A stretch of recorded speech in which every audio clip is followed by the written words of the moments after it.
All right. Next, let's find out, where does the physical reality come from? Well, to produce an effective, profitable interaction, you need two things. First, you need a goal. You need purpose, direction, some way to define profitability, right? Biological system, it's survival and procreation. Conscious system, it's lower entropy. So that's what ours is. It's to lower the entropy. That's the goal, the purpose and the direction. The other thing you need are constraints. You need constraints or you have no structure. Okay? Constraints define the limit of interaction within a rule set. You need rules. That's what constraints are. Constraints are rules. It defines the context of the interaction. Now, a little example for that, let's say you and 5 other people are playing a game. You're going to play this game, but there are no rules. Okay, just let's get together, let's play a game. Okay, what are the rules? Well, there are no rules. Well, what are you going to do? How are you going to do it? How do you know who's winning? How do you know who's losing? See, there is no game. There's no way to interact profitably. There's no way to develop a strategy. There's no context. All there is chaos.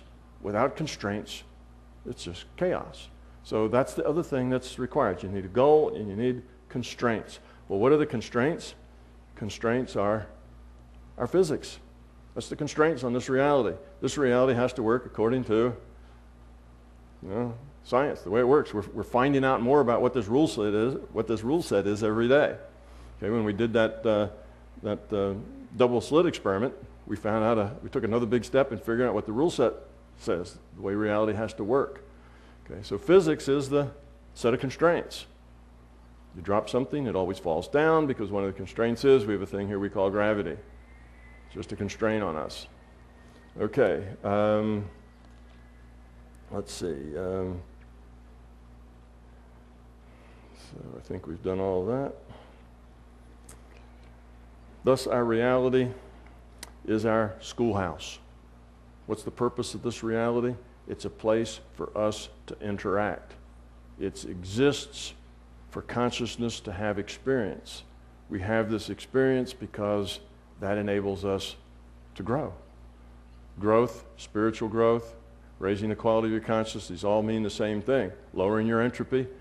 Okay, we're in this virtual reality entropy reduction trainer, and we're here to interact and move toward becoming love. That's what growing up comes down to, okay? Becoming love.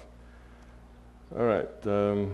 Now, where did this reality frame come from? You say, well, okay, that's the reason for the reality frame, but how did you actually do it? If you were doing the Sims reality frame, you'd have to sit there and you'd have to program in every blade of grass, right, in the lawn, every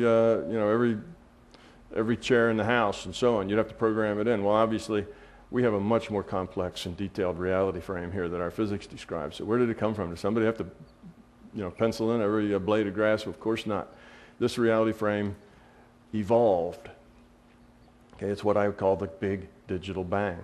Imagine a big computer, and in that big computer, you're going to create this simulation. And in the simulation, you're going to first start with a set of constraints, the rule set, by which the game's going to be played.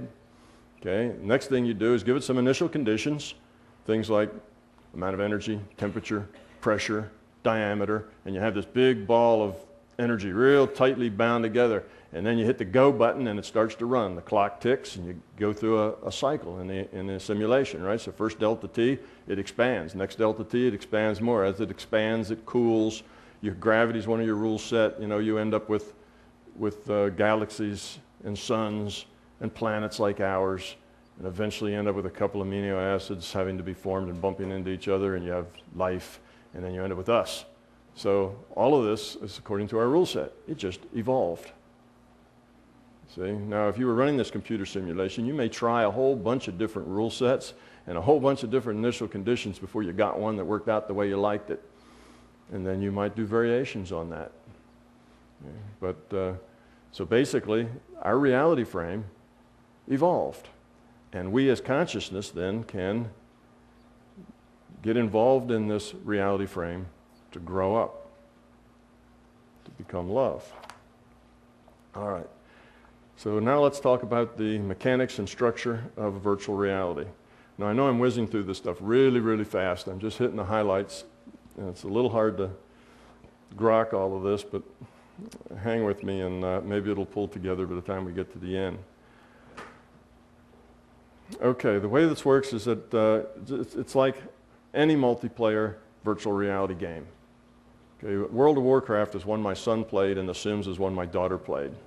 So I'm familiar with both of those, and if any of you have kids or grandkids that are in their teens, you're probably familiar with them too. Or maybe about half of you play them yourselves. You know, they're very, very popular games, but all virtual realities work about the same way. Okay, so you have present choices, and those choices drive change. The choice modifies future probability, right? That's obvious. If you take path A instead of path B, now your choices are different because you took path A. So present choices modify future probabilities. That's the way it works. Then you interact with whatever happens. Okay, in a consciousness simulation, it's very valuable because there's these data streams, right? And it's very complex. We have a very, very complex set here. So it's very helpful to the system if it can look ahead a bit to know what's coming, so it can prepare its data stream because it has to do this lifetime for this big multiplayer game. So the way it does that is in a simulation, in a dynamic simulation, you increment time. Time is the outer loop. I don't know if any of you do programming or do simulations, but any dynamics, let's say it's a simulation of an airplane flying. You know, you give that airplane a position, initial conditions, and then you increment time, 1 delta t, and the airplane moves a little bit ahead. Then you go in your outer loop again, and you move time, a little delta t, calculate all the aerodynamics, and the plane moves ahead. So as time goes around, your airplane flies. Time goes around fast enough, the airplane doesn't jerk along, it just goes real smoothly if your time is small enough. Now the time in our simulation is like 10 to the minus 44 seconds. Very, very small, so we have smooth time that looks like it's continuous. In case you don't notice, 10 to the minus 44 seconds is like a nanosecond. Okay, that's really, really small. We have a hard time measuring with our best measuring equipment 1 nanosecond. That's a challenge. This is 5 orders of magnitude smaller than that. Okay, so in order to see what's going to happen next, what it does is the system looks at the state of everything in play at the time, which is all the things and all the stuff, and it says, well, let's project based on what we know and probability. Let's project the probability of what's going to happen the next delta t. And then it says, well, let's say that that's true, that really does happen, and we'll assume that that was accurate. Then let's project what happened the next delta t, and assuming that's accurate, the next, and so on. And you can work this out just as long as it wants to. Of course, each one of those is based on the last one being right? So errors propagate. You get out to a certain distance in the future, and it just doesn't make sense anymore because the errors are so large now that it's just nonsense. Okay, so this goes out to a certain distance and then basically quits, but it can be surprising how far out that goes. You know, some things are very predictable. You got a ball and it's rolling downhill. Well, the next delta t is easy to predict. It's going to roll a little further downhill. But no, what about a person and the choices they make? You think, well, that's really hard because, you know, we're really hard to guess. Not so. This system, of course, has the database of every thought, not only anything you've done, but everything you thought about, everything you felt, every emotion you had, every inclination you've had, whether acted on or not, everything that you are, because you are a piece of data, you know, just like we said life was, you know, you have input, you have experience, you have processing, you have memory, you're a chunk of this consciousness system.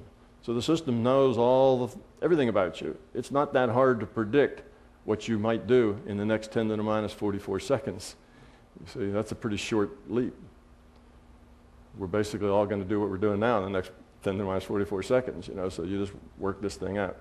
Anyway, that's what happens. So we have actually one big database, and we look at it in different ways. But I break it into 3 databases because that's a little simpler. So I'm going to tell you about the 3, and then we'll see how it's one. The first database is the probable future database. That's the one I've just explained to you. It's the probable future. There is free will. The future is not a done deal. This is just a probable future. And just because it says this is what you're likely to do, you don't have to do that. You can do something else. And you do something else, the system then has to recalculate the errors. It doesn't have to recalculate the whole thing. It just has to propagate those errors for whatever they affect. And it really only has to do that for things that it thinks is important.